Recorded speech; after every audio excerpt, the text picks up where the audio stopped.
Steal $100 from me? I'll steal $80,000 from you. In the third grade I was an awkward kid. I had an abusive father, and I struggled to fit in and make friends. Derek was one of my classmates. He regularly took part in bullying me, but one day he seemed to change, and he was being nice to me. After being deprived of kindness or attention so regularly, I fell for it. He hung out with me during recess when I was usually alone. We laughed and talked about girls we like. He even apologized for being a jerk to me. Turns out the only reason he was nice to me was because I had brought a very popular, expensive Batman action figure to school with me to pass the time. I saved my allowance and mowed lawns for 2 months to buy that toy. Everyone wanted one. By the end of the day he asked me if he could lend the action figure. Like the naive, socially inept kid I was, I trusted him with it. The deal was to return it the following morning. I went home happy, and completely fooled. I didn't suspect a thing. The following day he completely ignored me. When I tried to talk to him he acted like I was crazy. When I asked him to return the action figure he simply said, "You never gave me that toy, maybe you imagined it," and when I persisted he threatened to beat me up. When I complained to my teacher I was told that it was my own fault for bringing toys to school. I was afraid they would involve my father, so I dropped it. If my father knew, it would only make my life at home worse. The next day, I thought my life was over. Derek had told all the girls that I had a crush on them, and said that I wanted to do weird things to them. I was a social outcast before that, but at least I was tolerated. After his smear campaign with the girls, I was a monster. Nobody would look me in the eyes, not even the teachers. Kids started throwing stones at me, vandalized my property, and I couldn't do anything about it. I was just a weak-willed kid after all. I had nobody to run to.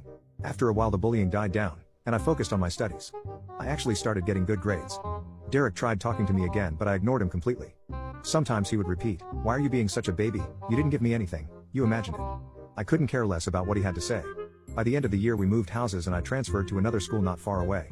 Things were much better there. I finally had friends, so I was not as easily targeted. Over the years, I became somewhat of a delinquent, and in high school I got into regular fights. I may have been overcompensating for my younger years. I bartended in nightclubs, hotels, and cruise liners in my early 20s. This helped me a lot to be more socially adept and to understand social dynamics and human nature.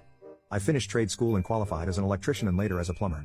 I started my own business, developed a reputation for excellent workmanship in my local area and did well for myself. When I was 29, I received a call out at 2 a.m. for a flooding emergency at a local residence. When I got there the place was a mess. Water was jetting out of a burst pipe and electrical equipment was shorted. It was highly dangerous. The living room floor was caved in due to a sinkhole. I was met by the wife, Jane. She was hysterical and beside herself. Somehow, she believed she was responsible, which I found odd. I assured her that it couldn't possibly be her fault. He arrived not 5 minutes later. His demeanor was irate. He didn't greet or shake my hand when I offered, but I recognized him immediately. It was Derek. He demanded to know why I have not begun fixing the issue yet. I told him what I'd told the wife in terms of costs, but I hid the written quote in my vehicle. I told him who I was and acted happy to see him, and assured him that he was in good hands. After a while of arguing with his wife he seemed to calm down and joked around with me. I knew I had fooled him. We talked about our careers, kids, school days, and I gave him tips and fake recommendations. We got along great. His trust was easy to gain. He must have thought of me as a complete sucker.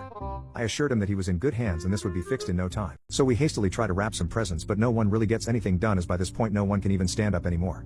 Now me and my brother are seasoned stoners, but even we can't move more than 2 steps before falling to the floor and needing 15 minutes rest to get up again. We decide that the only thing we can do is to try and sleep it off, and hopefully we feel better in the morning. So after a while of all 7 of us struggling up the stairs, we finally make it into our beds and try to sleep it off. We all wake up on Christmas Day still whacked out of our minds and not able to function properly.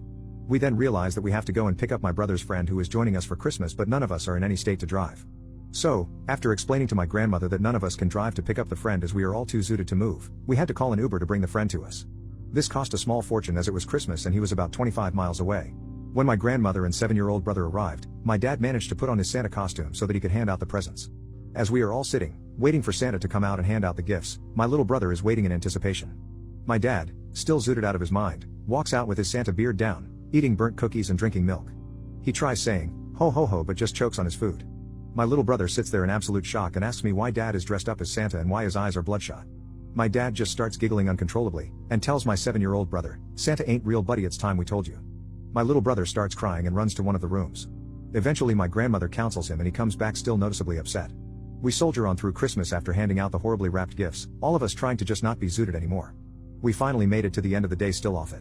We go to sleep and wake up the next day and guess what, we're still zooted as hell. I genuinely thought it would never end, but eventually later that day we all started coming back down to planet Earth. So yeah, I ruined Christmas by getting my whole family too zooted to function properly.